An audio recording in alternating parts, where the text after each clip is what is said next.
Na vastidão das tradições sapienciais que a antiguidade legou aos séculos, poucas obras se erguem com a majestade simbólica e metafísica do Timeu de Platão. Este diálogo, redigido em torno do século IV antes da Era Comum, transcende o caráter meramente filosófico e se converte em um verdadeiro tratado de cosmogonia, onde a origem do universo, da alma e das formas visíveis é exposta sob uma linguagem que, aos olhos do profano, aparenta mito, mas que ao iniciado revela os arcanos mais sutis da constituição do todo. Platão, discípulo de Sócrates e mestre de Aristóteles, não escreve ao acaso. Sua obra carrega o selo da tradição órfico-pitagórica, resguardando em suas entrelinhas os ecos dos mistérios antigos. No Timeu, o filósofo narra, através da voz do personagem homônimo, o modo como Demiurgo, seu artesão divino, plasma a ordem do cosmos a partir do caos primordial. Contudo, para além da cosmologia exterior, o texto apresenta a arquitetura espiritual da alma, os princípios que regem as esferas invisíveis e a interação entre as ideias eternas e a matéria transitória. Esta cosmogonia platônica não se limita a um exercício intelectual. Ela compõe, na verdade, um mapa iniciático, um espelho da estrutura oculta da realidade e do itinerário que a alma deve percorrer para retornar às regiões luminosas do nous. A filosofia, para Platão, é reminiscência e ascensão, e o Timeu oferece as chaves para tal ascensão. É fundamental reconhecer que esta obra atravessou as eras, alimentando a meditação de hermetistas alexandrinos, teólogos neoplatônicos, cabalistas renascentistas e alquimistas cristãos. O Demiurgo de Platão encontra eco no nous hermético, no logos joanino e na sabedoria divina dos provérbios. O mundo animado que o Timeu descreve é, na linguagem da Cabala, o onoasia, o mundo da ação, sustentado pelas emanações superiores. Ao adentrarmos esta leitura comentada, não o faremos apenas como intérpretes acadêmicos, mas como iniciados que buscam reencontrar no verbo antigo a geometria secreta da criação. Porque Platão não descreve apenas o nascimento do universo exterior, mas o modo pelo qual a alma individual, esquecida de sua origem, pode contemplar o caminho de retorno através da ciência divina. Assim, neste canal consagrado à arte do ocultismo, que é a ciência da união entre o visível e o invisível, abordaremos este texto sagrado como quem atravessa um templo, decifrando em seus símbolos a liturgia do cosmo. Platão inicia a cosmogonia do Timeu estabelecendo que o mundo visível é um reflexo de um modelo eterno e inteligível. O universo, em sua totalidade, não é fruto do acaso nem de uma evolução cega, mas obra de uma inteligência ordenadora que, contemplando as ideias imutáveis no nous, plasma o cosmos de acordo com um princípio de harmonia e beleza. Este artesão supremo é o Demiurgo, cuja natureza é absolutamente boa e, por isso, incapaz de gerar o mal ou a desordem. No relato de Timeu, o Demiurgo contempla o mundo inteligível, a região das ideias eternas, onde tudo existe de modo perfeito e imutável, se, movido por sua bondade, deseja que tudo quanto é perceptível e transitório se torne o mais semelhante possível a este modelo ideal. Assim, ele organiza a matéria informe e caótica, conferindo-lhe ordem, proporção e medida.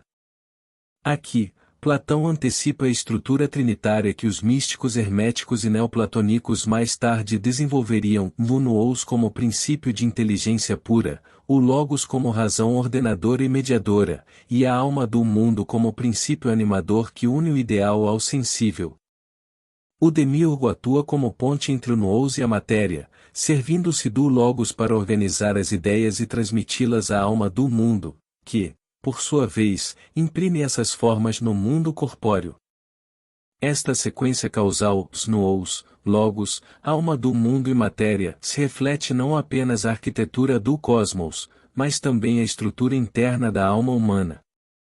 O microcosmo reproduz o macrocosmo, e o homem é convidado a contemplar em si mesmo os degraus desta hierarquia ontológica. O Timeu revela que o demiurgo, ao compor a alma do mundo, utiliza três elementos, o mesmo, o outro e o ser. Estes três princípios são misturados em proporções harmônicas e formam a alma universal, que permeia e sustenta todas as coisas. Este conceito encontra eco direto na tradição hermética, onde o Uno manifesta-se como a trindade primordial, e na Cabala, onde Keter, Chokhmah e Binah são as três primeiras Sefirot que sustentam a árvore da vida. O Nous, nesta leitura, é o princípio supremo, a inteligência divina que contém em si todas as formas possíveis, eternas e perfeitas. Ele é o arquétipo do universo, anterior ao tempo e ao espaço. O demiurgo, movido pela contemplação do Nous, extrai dele as ideias, pelo Logos, estabelece as proporções, medidas e relações entre as coisas.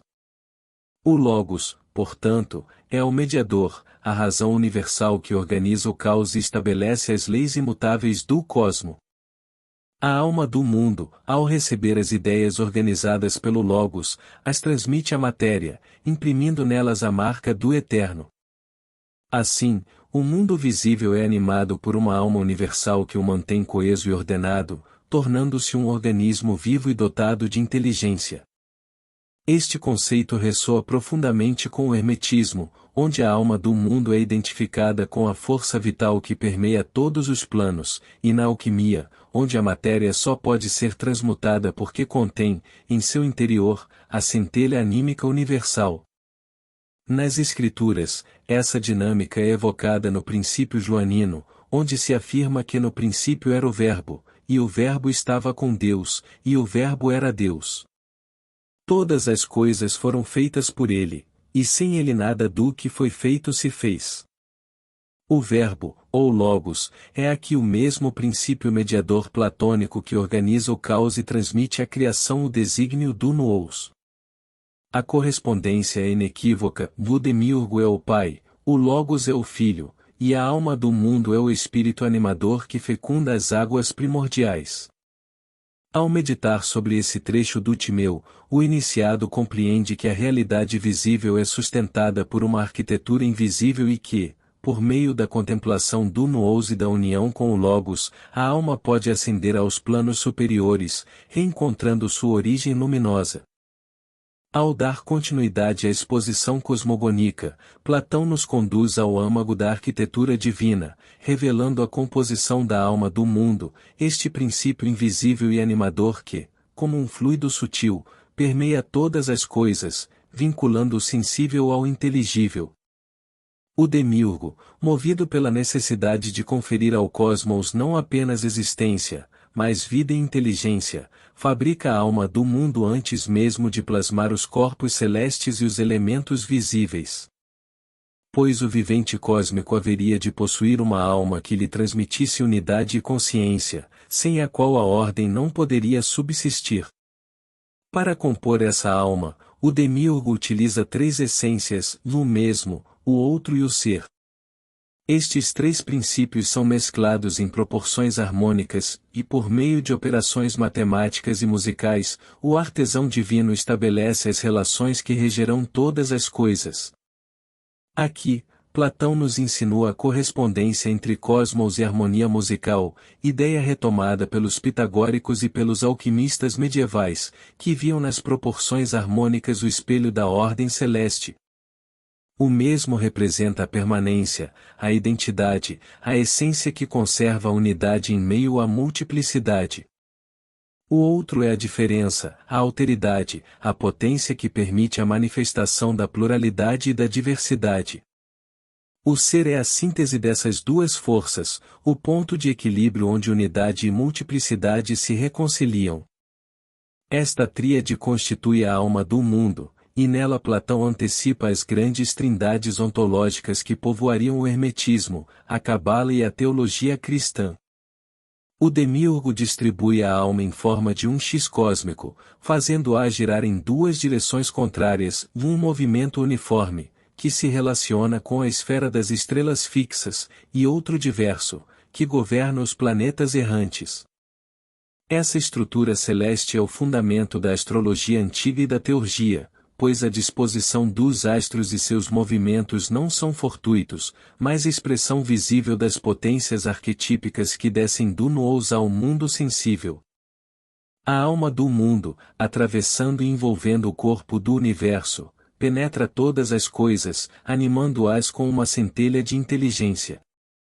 Ela é, portanto, aquilo que no hermetismo se denomina pneuma, e na cabala se identifica com o sopro de Elohim, que pairava sobre as águas antes da formação da luz.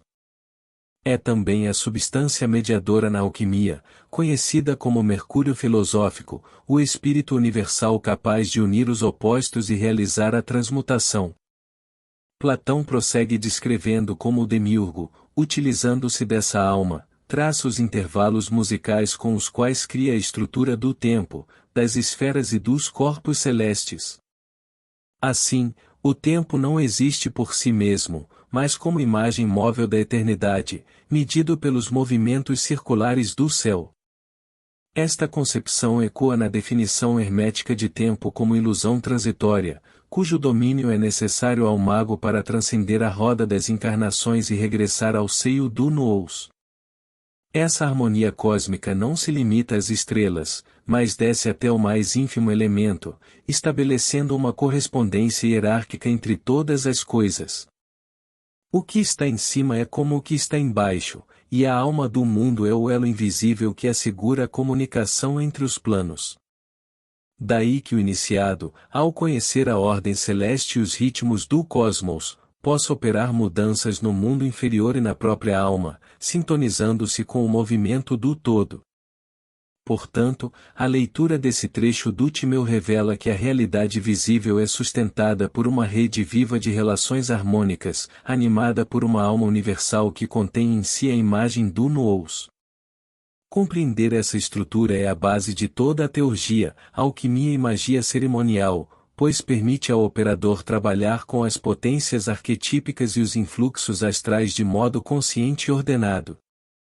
Ao contemplarmos a cosmogonia platônica exposta no Timeu sob a ótica da tradição oculta, percebemos imediatamente sua íntima correspondência com os princípios perpetuados no hermetismo, na cabala hebraica, nas sagradas escrituras e na arte velada da alquimia.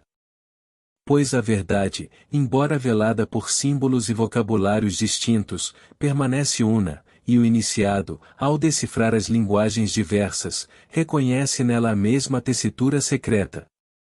No hermetismo alexandrino, especialmente nas obras reunidas no Corpus Hermeticum, encontramos a mesma concepção de um universo animado por um espírito cósmico, que atua como intermediário entre o intelecto divino, chamado de nous, e o mundo material.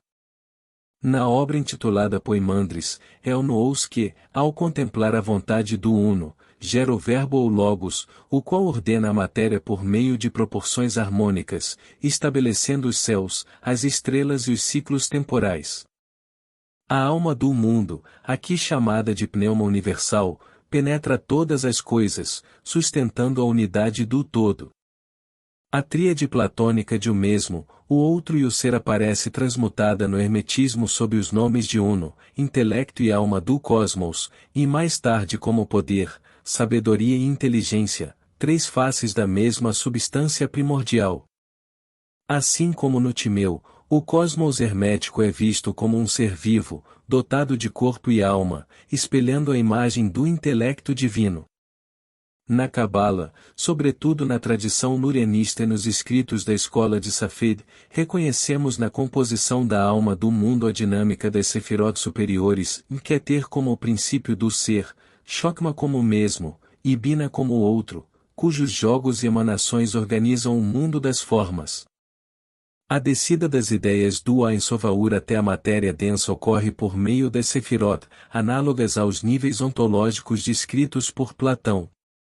A alma do mundo cabalística manifesta-se como Ruach HaOlam, o espírito do mundo, que anima a criação e transmite os influxos das emanações superiores ao mundo sensível. Nas Escrituras Sagradas, sobretudo no prólogo do Evangelho segundo João, encontramos a mesma sequência causal: no princípio era o Verbo, e o Verbo estava com Deus, e o Verbo era Deus.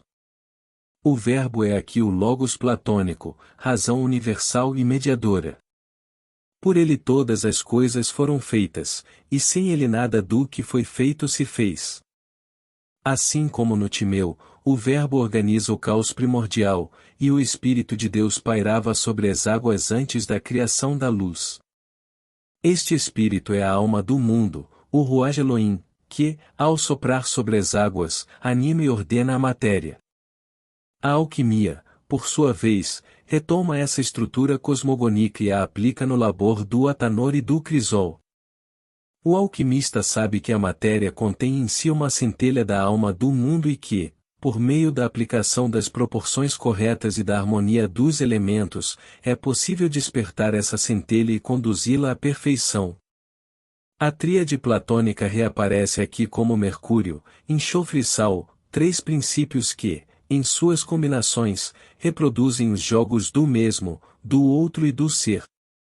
O Mercúrio filosófico é o espírito universal, a alma do mundo oculta na matéria, capaz de unir os opostos e realizar a transmutação. Os alquimistas renascentistas, como Marcílio Ficino e Giovanni Pico della Mirandola, reconheciam no Timeu não apenas uma cosmogonia filosófica, mas um manual de operações ocultas, onde a harmonia celeste podia ser evocada e aplicada nos rituais e nos processos alquímicos. A organização do cosmos por meio de proporções musicais servia de base para a música das esferas, cujo conhecimento permitia ao mago operar influências sobre a alma do mundo e, por meio dela, modificar a realidade sensível. Assim, fica manifesto que a cosmogonia platônica não é um discurso especulativo, mas uma revelação iniciática, um diagrama do funcionamento oculto da criação, comum a todas as tradições sapienciais verdadeiras. O iniciado, ao reconhecê-la, reencontra o fio dourado que liga a Platão a Hermes Trismegisto, a Moisés e aos mestres alquímicos, e compreende que o universo é sustentado por uma inteligência viva, cuja essência pode ser contemplada e, por aqueles que dominam a arte, conscientemente manipulada. Entramos agora na essência do processo criativo que Platão revela no Timeu, onde o Logos desempenha o papel de mediador fundamental entre o nous e a matéria informe. O demiurgo, contemplando o nous, não cria diretamente a matéria, pois está informe e caótica, mas atua por meio do Logos, a razão cósmica que organiza, estrutura e imprime as ideias eternas no tecido do mundo sensível. O Logos, portanto, o verbo ativo, a palavra criadora que confere forma e sentido ao universo. Ele é a lei, o padrão, o código divino que regula as relações e as proporções entre todas as coisas. Sem o Logos, o cosmos permaneceria em um estado de desordem e indistinção, pois a matéria por si só não tem capacidade para se organizar ou realizar-se em formas perfeitas. Esta função mediadora do Logos encontra eco na tradição hermética, onde ele é identificado como a força vivificadora que anima a criação, o princípio pelo qual o Espírito Divino desce aos mundos inferiores e gera manifestação. A palavra grega logos, que também pode ser traduzida como razão ou o discurso, sugere que o universo é como uma língua sagrada, um texto sutil escrito pela mão do demiurgo, e que o iniciado deve aprender a ler para desvendar os mistérios do cosmos. No Timeu, a impressão das ideias do nous na matéria não é um ato mecânico, mas um processo vivo, onde a alma do mundo age como intermediária sensível, fazendo com que as formas eternas desçam e se manifestem no plano físico. A matéria recebe essas impressões como uma cera maleável, sobre a qual o selo do divino é carimbado. Este conceito é central na alquimia espiritual, onde a transmutação da matéria bruta em ouro espiritual só é possível porque a matéria contém em si um princípio animador que pode ser despertado e dirigido. O Logos, como força ordenadora, é o princípio ativo da grande obra, que atua na matéria para trazer à luz a perfeição oculta. Nas Sagradas Escrituras, o Logos também é o agente da criação e da redenção. No Evangelho de João, a criação pelo Verbo evidencia que a palavra divina não apenas organizou o cosmos, mas também tem o poder de regenerar a alma humana. A palavra viva é o veículo da iluminação e da salvação. Assim, a dinâmica oculta do Logos nos revela que o universo é um organismo inteligível, onde o invisível se manifesta no visível por meio de uma linguagem simbólica.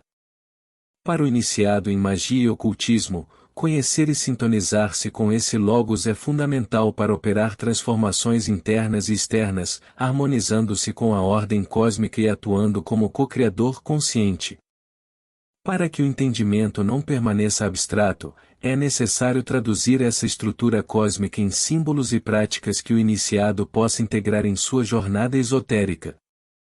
A tríade fundamental no Ous, Logos e alma do mundo manifesta-se em diversos símbolos e operações na arte do ocultismo, desde a meditação filosófica até os rituais de alta magia e os processos alquímicos internos.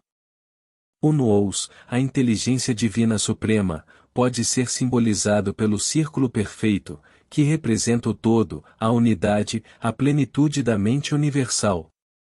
Ele é a fonte das ideias eternas, o arquétipo primordial que transcende o tempo e o espaço.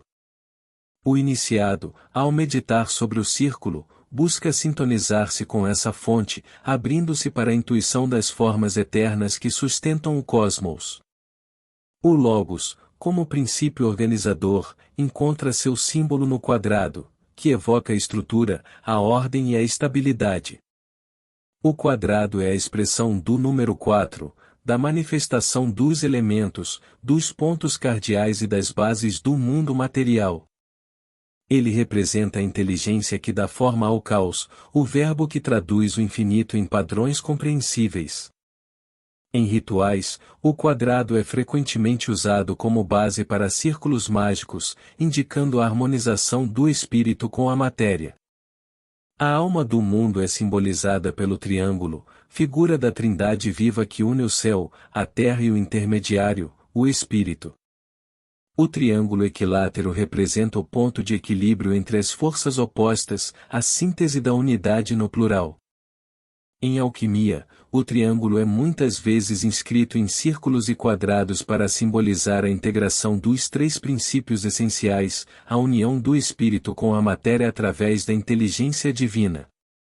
Na prática ritualística, o iniciado pode desenhar essas formas geométricas em sua mente, ou mesmo no espaço sagrado, buscando harmonizar seu ser com as forças cósmicas correspondentes. Ao contemplar o círculo, ele abre-se à inspiração do Nous, ao traçar o quadrado, impõe ordem e delimitação, ao invocar o triângulo, conecta-se com a alma do mundo e a dinâmica viva da criação. Além dos símbolos geométricos, a música das esferas, evocada por Platão e pelos hermetistas, é uma prática que permite sintonizar a alma com as proporções do Logos. A meditação sobre intervalos musicais e a utilização de sons específicos durante rituais são maneiras de alinhar o campo vibracional do mago com a harmonia universal, facilitando a impressão das ideias divinas na própria alma e, por extensão, na matéria. Finalmente, a alquimia interna propõe que cada ser humano é um microcosmo onde o Nous, o Logos e a alma do mundo operam em níveis sutis. O trabalho alquímico consiste em despertar esses princípios, transmutando as paixões em sabedoria, a ignorância em iluminação e a matéria bruta do corpo e da psique em ouro espiritual. O processo alquímico é, assim, uma reencenação da criação cósmica, onde o iniciado se torna co-criador consciente, imprimindo no seu próprio ser a imagem da perfeição universal. Ao concluir esta etapa de nosso estudo, convidamos o iniciado a uma reflexão ritualística que seja ao mesmo tempo profunda e simples, um exercício de integração que une o entendimento intelectual à experiência viva do sagrado. Nesta reflexão, o objetivo é sintonizar-se conscientemente com as três instâncias divinas que estruturam o cosmos, o Nous, o Logos e a alma do mundo, despertando nelas a presença viva dentro de si mesmo. Imagine-se no centro de um espaço sagrado, um círculo invisível traçado pela própria intenção. Respire fundo, acalmando a mente e o corpo. Visualize acima de sua cabeça o nous, como uma esfera luminosa de pura inteligência divina, fonte das ideias eternas. Sinta a sua luz penetrando sua cabeça, abrindo o terceiro olho, o centro da intuição e do conhecimento superior. Permita que essa luz expanda sua consciência, conectando-o ao arquétipo supremo da mente universal. Agora, traga à sua percepção o Logos, posicionado diante de você como um pilar de luz ordenadora. Esse Logos é o verbo que cria e mantém a harmonia do universo. Visualize-o descendo em espiral, envolvendo seu corpo etérico, estruturando seus pensamentos e sentimentos com ordem e clareza. Sinta a razão cósmica atuando em seu interior, alinhando sua vontade à lei universal, harmonizando seu ser com a ordem perfeita. Em seguida, focalize a alma do mundo, que está ao seu redor como uma névoa suave e viva. Ela é o princípio animador, a força vital que une e permeia todas as coisas. Imagine essa névoa envolvendo você, despertando sua sensibilidade, sua empatia e sua ligação com a natureza e o cosmos. Sinta-se parte da totalidade, como uma célula consciente do grande organismo divino. Permaneça nesse estado de integração, percebendo como essas três forças atuam simultaneamente em você e no mundo. Em silêncio, repita mentalmente uma invocação ou afirmação que ressoe com essa união. Pode ser algo simples, como eu sou a luz do nous, a ordem do Logos e a vida da alma do mundo. Deixe essa frase impregnar sua mente e coração. Quando sentir que a conexão está firme, agradeça interiormente a presença dessas forças e encerre a reflexão com um gesto simbólico, como traçar um círculo no ar com a mão ou um simples ato de inclinação respeitosa. Este ritual mental é uma chave para que o iniciado transcenda o conhecimento meramente intelectual e atinja a experiência direta do mistério, preparando-se para operar conscientemente dentro da arte do ocultismo.